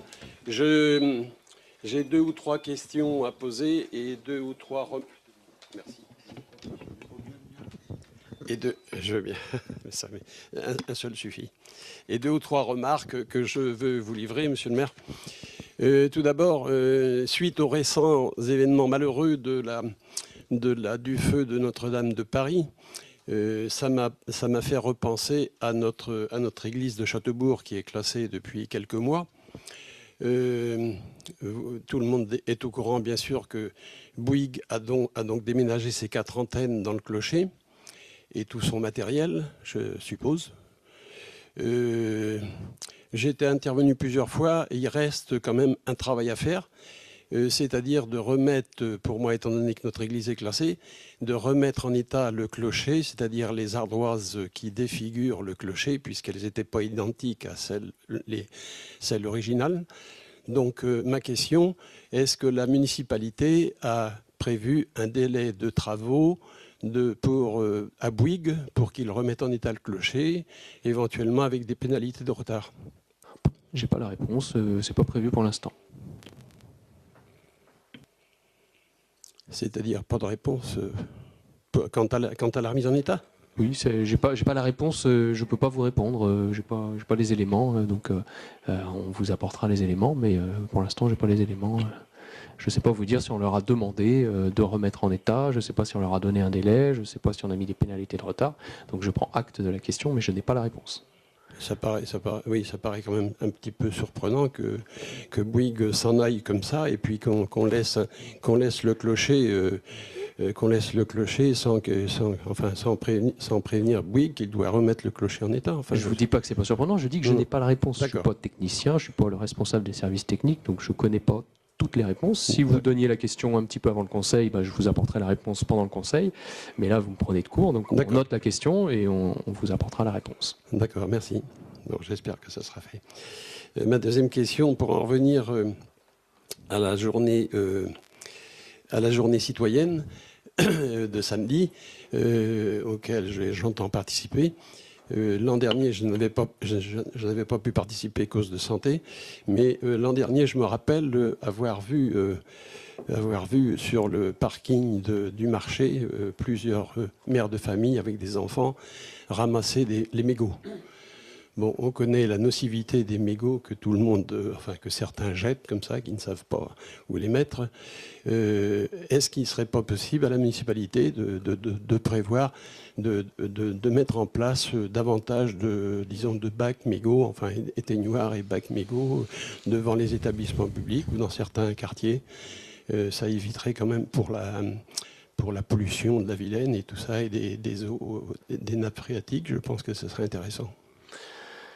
Oui, alors est-ce que ça résout tout? Je sais pas, on peut toujours en mettre plus. À un moment donné, on peut se poser la question aussi de ceux qui jettent. Voilà. C'est comme les radars, les dodanes et les chicanes, on peut en mettre partout. Est-ce que ça règle vraiment le problème des gens qui roulent vite? Je sais pas. Voilà, il y a un débat. Et est-ce qu'on met toujours plus d'argent là-dessus et des gens qui continuent de jeter? Bon, c'est vrai qu'on en met moins maintenant, peut-être des cendriers, mais Ils en mettent à côté, oui. J'ai été témoin tout récemment à la Poste. On a un petit bac à papier là, tout près des boîtes aux lettres là, qui est toujours archi plein et donc qui n'est vraiment pas suffisant. J'avais déjà signalé ça. Et l'autre jour, il y avait deux dames qui avaient la cigarette à la bouche. Et puis donc une des dames ayant terminé sa cigarette l'a effacée par terre et l'a remise dans le bac qui était déjà plein de papier et archi plein. Donc, vous voyez, il y aurait quand même un établissement public comme ça devant la bibliothèque. Il n'y a pas ce genre d'instrument. Donc, ce serait bien que. Enfin, je pose la question. Oui, non, je vous soumets la question. Mais pour l'environnement, ce serait bien. Donc, on a bien sûr l'installation des nouvelles sculptures dans Châteaubourg. J'ai été je vous dirais, un petit peu désagréablement surpris. Nous avons devant l'ancien presbytère, sur l'espace vert, là, une sculpture que je trouve, ma foi, assez jolie. Ça représente un papillon, je crois. Mais alors, je ne sais pas si le sculpteur, si c'est lui qui a demandé de protéger cette statue-là, mais enfin, ça ne rend pas le meilleur effet, parce qu'il y a 4 barrières autour, étant donné que la sculpture est haute comme ça. Ça paraît invraisemblable. C'était juste pour un événement qui a eu lieu samedi où l'atelier G2C et l'espace jeune réunissaient tous les anciens jeunes et donc il faisait beau, donc on savait qu'ils allaient se mettre devant sur la pelouse, donc on a demandé à mettre des barrières autour, mais les barrières vont être enlevées dans les jours qui viennent. Ah bon, très bien. Voilà. Donc ne vous inquiétez pas. Ça me satisfait. Par contre, moi je trouve que cette sculpture-là, peut-être, elle aurait peut-être eu sa place, enfin c'est un point de vue personnel, devant l'espace du parking du marché, là où il y avait par exemple les 3 mobylettes là, avec tête d'oiseau, là au moins elle serait vue de tout le monde, et puis il y aurait... Je pensais que c'était au point de vue protection, enfin effectivement par rapport à l'animation qu'il y a eu, mais sinon, si elle reste là, peut-être qu'au point de vue protection, il faudrait voir un autre système de quelques poteaux et quelques piquets, et puis un cordage, par exemple. Je ne sais pas, ça ferait un meilleur effet, bien sûr. Non, mais les barrières vont être enlevées. D'accord, merci. Voilà, et puis sur l'emplacement, c'est l'artiste avec la responsable communication qui ont défini les emplacements. Donc je ne remets pas en cause le choix de l'artiste. D'accord. Par contre, moi je reviens toujours, j'ai à cœur de vous signaler ce qui va ou ce qui ne va pas dans mon quartier, dans notre quartier. Est-ce que je constate tous les jours que plusieurs personnes, quand ils baladent leurs chiens, l'espace herbeux qu'il y a sous les tilleuls rue des Tours Carrés et l'espace familial qu'il y a à côté, eh bien, écoutez, ça sert à la balade des chiens qui font ce qu'ils ont à faire. Est-ce qu'on ne pourrait pas avoir à l'entrée du parc, un bac à crottes, je ne sais pas comment on appelle ça, moi. Enfin, je ne sais pas s'il y a un distributeur de sacs déjà dans ce coin-là. On a un distributeur de sacs juste là, à côté, mais bon, ça paraît un peu délicat, difficile de venir chercher un sac ici pour amasser les crottes. Peut-être qu'il faut en mettre un place du Général de Gaulle, là à côté, un distributeur de sacs. Bon voilà. Après, on en revient, c'est comme les cendriers. Moi, j'ai à côté de chez moi un distributeur de sacs et régulièrement, il y a des déjections canines dans le chemin. Donc voilà, c'est... Je veux dire, vous passez devant le distributeur de sacs, vous êtes, voilà, chacun voit ce qui est néfaste dans son quartier, donc je signale ça. Non, mais On va se poser la question. Une autre d'un petite distributeur question de tout à l'heure sel. aussi, monsieur le maire, vous avez parlé des jeunes qui sont pas toujours faciles. Là. Je tiens à signaler, je l'avais déjà signalé l'année dernière, il y a 2 ans je crois bien, on a chez nous à Châteaubourg un jeune énergumène en cyclo qui nous fait un potin terrible avec son cyclo, qui ne respecte aucune limitation de vitesse. Et ça recommence encore cette année-là. Alors, bon, pendant les vacances, je pense que ça va encore se reproduire. Il y en a plusieurs. Il y a plusieurs, confirme. oui, mais entre autres, il y en a un, je suppose c'est un habitué. Et il faut voir à l'allure à laquelle il emprunte la rue des Rochers et la rue des Vignes. Là. C'est son circuit. Mais c'est comme un fou, donc c'est pas normal, ça, je pense. Enfin, je m'adresse à vous parce que pour que vous fassiez peut-être... Ils sont signalés en gendarmerie. Je peux même vous donner les plaques d'immatriculation parce que je les ai sur mon téléphone. Donc voilà, ils sont connus, ils sont plusieurs, ils sont vus, ils sont... Et on peut bon, ça continue. Ça continue. Voilà, il y en a qui ont eu des amendes, mais ils continuent. Voilà, j'en suis... à un moment donné, je ne suis pas les parents, je ne peux pas tout faire et être derrière. Mais moi, je signale ça parce que on a déjà le bruit de la rue des Rochers, de rue des Vignes avec toute la circulation, mais ça, c'est normal.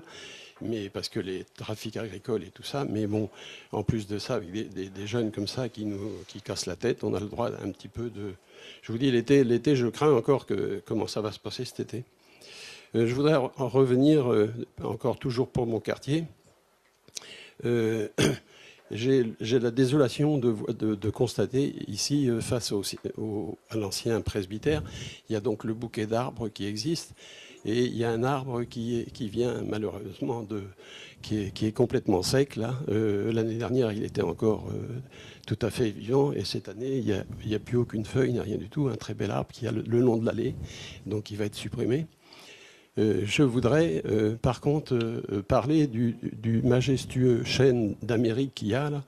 Lui aussi, j'ai l'impression qu'il commence à fatiguer, vu les travaux qui avaient été faits avec le béton, les allées pas bétonnées, mais enfin avec. Et alors, cet arbre-là, il a pour l'instant, tout le monde peut le remarquer, le bout des branches commence à sécher. Et le long du tronc, il y a des jeunes pousses qui poussent le long de cet arbre-là. Donc, je suppose que ça le fatigue. Donc, je pense que ce serait bien que vos services ou quelqu'un intervienne pour couper de façon à préserver le plus longtemps possible cet arbre-là.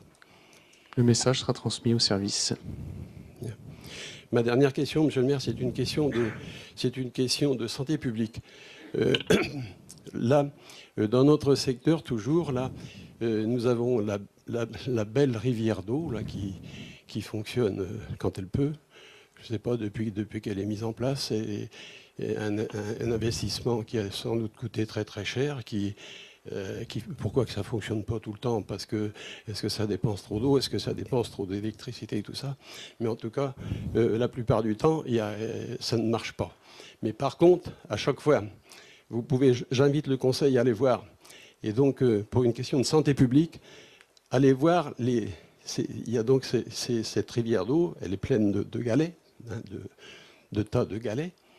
Allez voir dans quel état se trouve, surtout à la base, à la fin de la rivière d'eau, dans quel état se trouvent les cailloux. C'est inimaginable. Hein. En plus de ça, bon, aussitôt la pluie tombe un petit peu, l'eau stagne. Vous savez que tout le monde a entendu parler que le moustique, le tigre, là, nous arrive hein, en Bretagne. Alors, bon, une question de santé publique. Là, il faudrait envisager quelque chose de façon, soit que ça coupe tout le temps, ou alors un nettoyage, ou alors carrément, moi je pense que ça ne marchera jamais cette affaire-là, et puis ça coûte de l'argent. Et puis pourquoi, la solution, c'est carrément d'arrêter cette rivière d'eau, de vendre la pompe qu'il y a, si vous voulez, la municipalité peut récupérer des sous là, de combler ça, et puis de mettre des fleurs à l'intérieur. Il n'y a pas trop de fleurs peut-être dans le secteur, et puis au moins la question serait réglée. Enfin, c'est une question que je me propose de vous soumettre. Je note l'idée, en effet, c'est une rivière artificielle qui a du mal à fonctionner, voilà, qui date voilà, qui était une décision d'avant. Bon, c'est comme ça. On a essayé de la faire marcher. Ça fonctionne pas très bien. Et puis ça demande beaucoup d'entretien. Donc à un moment donné, peut-être qu'on la comblera avec de la terre et des plantations. C'est bien sûr, comme ça que ça va bien finir. sûr. Mais ça ne peut pas fonctionner. Les détritus arrivent en fin de parcours et puis ils se stagnent là. Je vous invite à vous rendre compte dans quel état c'est. Je vous invite à la municipalité à aller voir ce qu'il en est. Enfin voilà ce que je voulais vous exposer. Merci monsieur le maire. Merci beaucoup et bonne soirée tout le monde.